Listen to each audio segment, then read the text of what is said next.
देखो जैसे मान लो हमें cos x इक्वल टू -1/2 का आंसर निकालना है। देखो cos x इक्वल टू -1/2, देखो क्या होता है, -1/2 वैल्यू होती है 120 डिग्री पर, मतलब 2π/3 पर। अब देखो cos का फार्मूला क्या होता है, cos x equal to cos अल्फा, तो x equal to 2nπ plus minus अल्फा, है ना। cos x equal to cos अल्फा, देखो x इक्वल टू हो गया 2nπ प्लस माइनस अल्फा। इससे हमें आंसर मिल गया डायरेक्ट। देखो जैसे मान लो हमें ये क्वेश्चन दिया गया है cos x इक्वल टू 1। अब देखो cos की वैल्यू 1 कहां पर होती है, 1 वैल्यू होती है 0 पर, तो cos x बराबर cos 0, तो x इक्वल टू हो जाएगा 2nπ प्लस माइनस 0।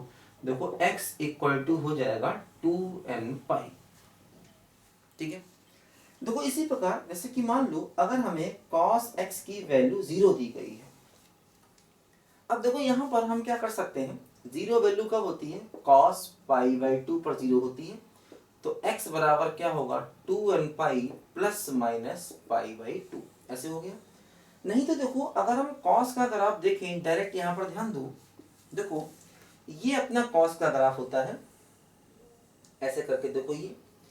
अब देखो इन पॉइंट्स पर जैसे ये π/2 है, cos की वैल्यू 0, ये पाई है, ये 3π/2 है, ये 5π/2 है। देखो ये वो पॉइंट्स हैं जहां पर cos 0 हो रहा है, और ये क्या है, देखो पाई के π/2 के ऑड मल्टीपल।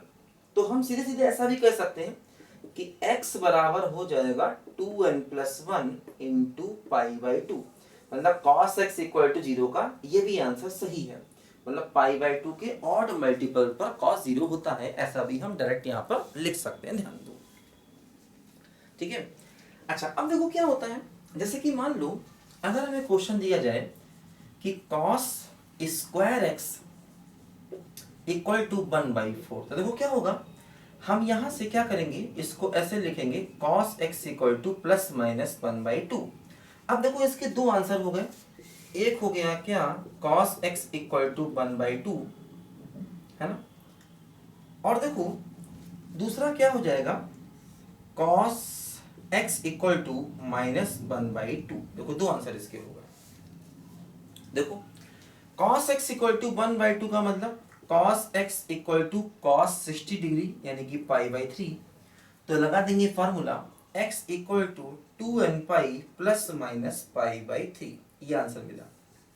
दूसरा आंसर देखो -1/2 है, अभी देखो हमने इसको लिखा, ये आंसर है, तो x इक्वल टू क्या होगा 2nπ प्लस माइनस 2π/3। देखो दो आंसर आ गए, दोनों ही हमें लिखने पड़ेंगे। अब देखो क्या है, अब स्क्वायर के डायरेक्ट फार्मूले भी होते हैं, है ना। देखो क्या होता है, स्क्वायर के डायरेक्ट फार्मूले भी होते हैं, ये क्वेश्चन हम डायरेक्ट फार्मूलों से भी कर सकते हैं।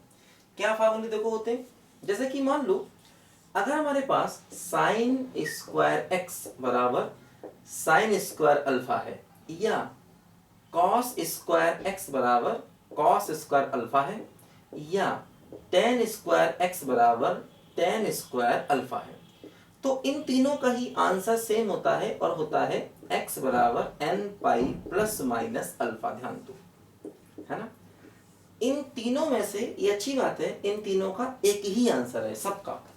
अब देखो जैसे वही क्वेश्चन इस फार्मूले से भी कर सकते हैं, क्या देखो है cos square x equal to 1/4 है, इसे हम 1/2 का स्क्वायर लिखें, तो देखो हो जाएगा cos square x equal to cos square π/3, है ना। अब देखो ये फार्मूला अगर हम डायरेक्ट लगा दें, तो देखो यहां से हमें आंसर क्या मिलेगा, x बराबर एन पाई प्लस माइनस π/3। देखो ये हमारे क्वेश्चन का फाइनल आंसर हो गया, है ना। क्या है बोलो, cos स्क्वायर एक्स बराबर cos स्क्वायर अल्फा, तो x equal to n pi plus minus अल्फा। तो देखो इससे भी वही क्वेश्चन हो गया, यहाँ पर हमें दो दो आंसर लिखने पड़े, यहाँ पर अकेले ही आंसर से काम चल गया, मतलब वो सारे आंसर यहाँ भी आएंगे जो यहाँ से आएंगे। जैसे n की वैल्यूज इसमें रखो, अलग अलग आंसर निकालो, और n की वैल्यू इसमें रखो, अलग अलग आंसर निकालो, तो ये अकेला ही वो सारे आंसर कवर कर देगा जो आंसर ये दोनों इक्वेशन मिलके कवर करेंगे। तो इसीलिए ऐसे में ये भी सही है, गलत ये भी नहीं है, और ये भी सही है। है ना। तो ज़्यादा करेक्ट ये होता है, आंसर जितना शॉर्ट में लिखा जाए उतना ज़्यादा अच्छा माना जाता है। ठीक है, तो स्क्वायर के ये तीनों फार्मूले सेम है, इस बात को याद करना है।